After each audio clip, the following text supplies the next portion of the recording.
Historia de la filosofía, por Nicolás Abagnano, volumen 2, 145, parte quinta. La filosofía moderna de los siglos XVII y XVIII. Capítulo 11. La ilustración inglesa. 476. Caracteres de la ilustración.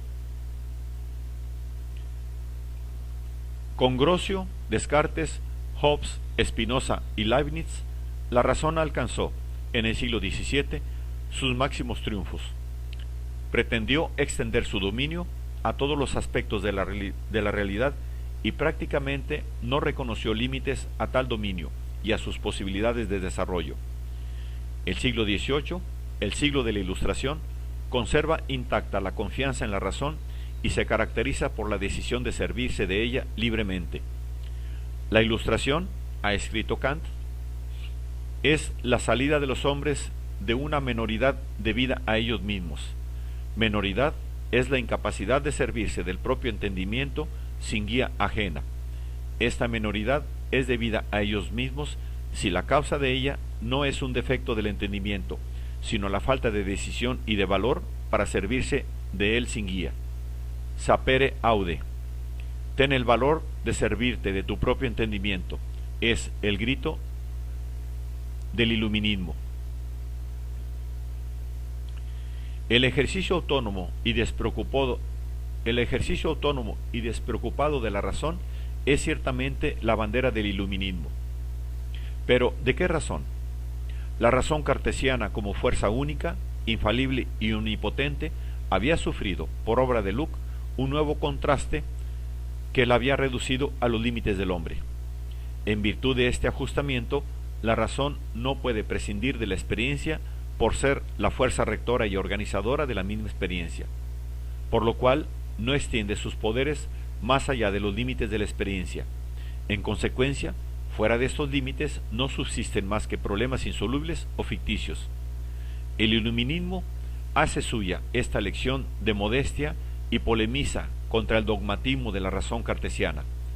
Una de las facetas de este pleito es la condena del sistema o del espíritu de sistema, es decir, de las tentativas de la razón para proyectar planos generales del universo en los cuales los fenómenos observados sean luego adaptados a buenas o a malas. La filosofía de la naturaleza de Newton, como generalización conceptual de los datos de la observación y resistencia a proceder más allá de tal generalización hacia hipótesis que valgan como explicación metafísica de las mismas, suelen considerarla los iluministas como el fruto más logrado de la razón y opuesta a los sistemas de la filosofía tradicional y del propio Descartes. En consecuencia, problemas como el de la esencia metafísica de la naturaleza y del espíritu, o como los discutidos por la teología tradicional para el iluminismo, dejan de ser problemas filosóficos. Sus soluciones se consideran tanto en un sentido como en otro, mutuamente equivalentes y destructivas en sus afirmaciones contradictorias. También son estimadas como puras supersticiones cuyo nacimiento y mantenimiento obedecen a fuerzas que no tienen ningún fundamento en la razón.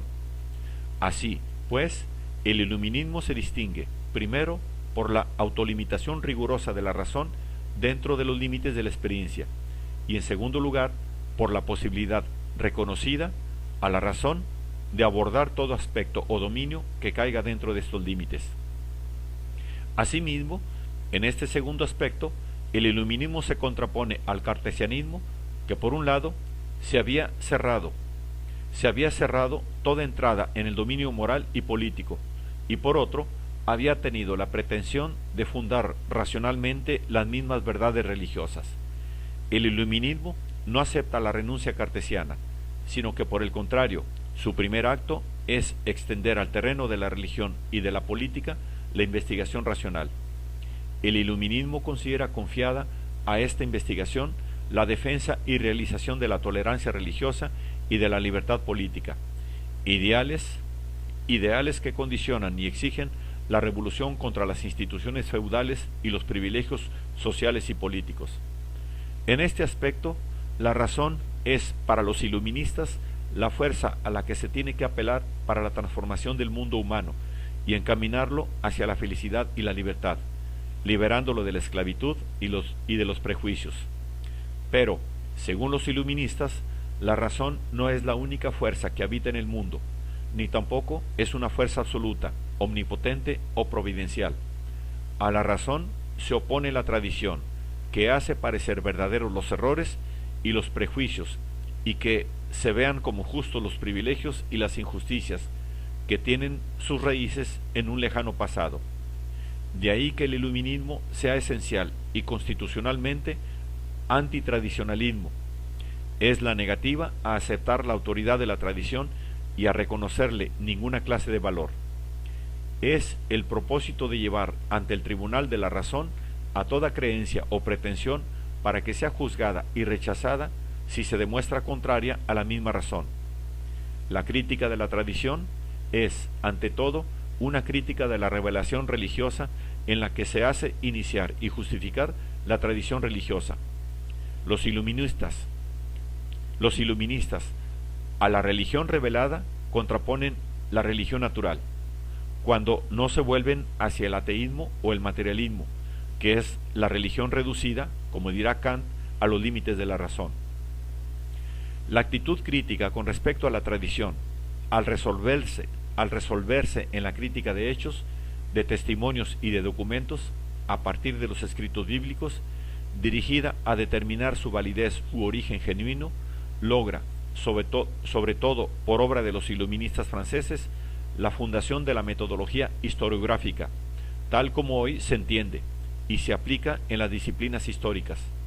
Por otro lado, la obra iluminadora y transformadora de la razón no sería posible en un mundo impermeable a la misma e inmutable o rígido en sus estructuras.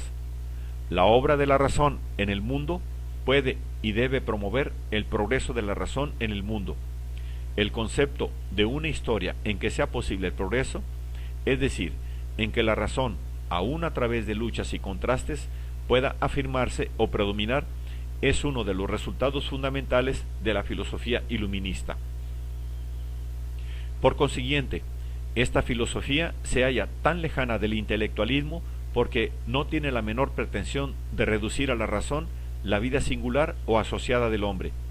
Es más, esta filosofía, mientras se empeña en la obra de crítica y de reconstrucción racional de la realidad humana, se siente movida a reconocer el límite que esta obra encuentra en el propio espíritu del hombre, esto es, en los sentimientos y en las pasiones que muchas veces apoyan o refuerzan la tradición o se oponen a la obra liberadora de la razón. El descubrimiento de la categoría del sentimiento y el análisis de las pasiones es otro de los resultados fundamentales del iluminismo.